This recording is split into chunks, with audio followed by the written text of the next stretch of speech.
I turned to Bill, who was smiling so broadly I thought his face would split in two. His eyes were damp and shining and about to overflow with tears of holy joy. I grabbed him by the shoulders like a Christian. "Bill," I ejaculated. "The dream!" I was ecstatic. He smiled into my face and said, "Yes, Zodiac, my noble friend, the dream." I span around to Gimpo. He too was beaming like an amphetamine believer. He hugged me to his manly bosom. "Yes, Zed," he laughed, "the dream." Behind the mysteries of our REM slumber, we had all by some fantastic miracle experienced the same revelation. We embraced each other closely and started crying like women. "God bless the fishermen," blubbered Bill.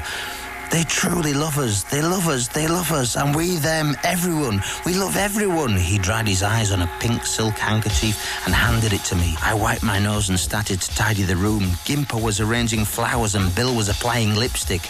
We ate our vegetarian sausages, paid for the drinks and happily set off for the pole singing Boy George tunes.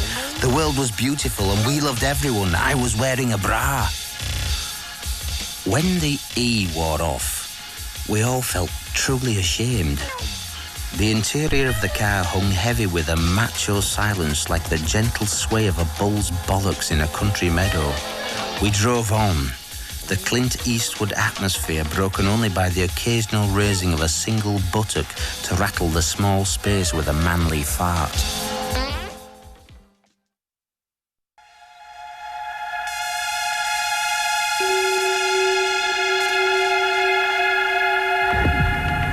And so to bed.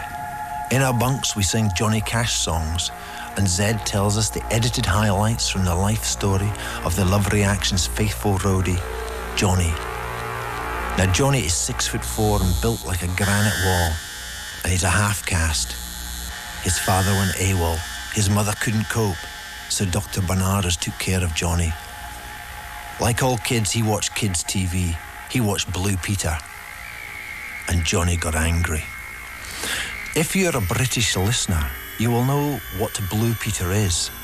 If not, all you need to know is that it represents all the values that our royal family once personified.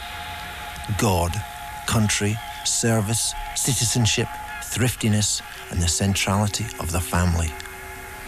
In those days, Blue Peter had a regular gardening slot. The Blue Peter garden was in the back lot of the BBC TV centre. Young folk in our green and pleasant land were encouraged to give their dads a hand in their gardens at home. But Johnny didn't have a dad, and Johnny didn't have a garden, and Johnny got angrier. Now one night, Johnny broke into the grounds of BBC TV centre down at Shepherd's Bush. He found the Blue Peter garden and trashed it. He ripped up all the flowers and the shrubs. He smashed the greenhouse. He burnt down the shed. The tabloids made it front page news. The next edition of Blue Peter was a black day, almost as bad as the day Shep died. I don't know if Johnny was caught and brought to justice, but his actions were a pivotal point in the history of children's television in this country. From that time on, in came the mixed race and minority representative presenters, accents from far-flung outposts of our land, who instructed us on what could be made from discarded washing-up liquid bottles and sticky-backed plastic. And the royal family lost it completely.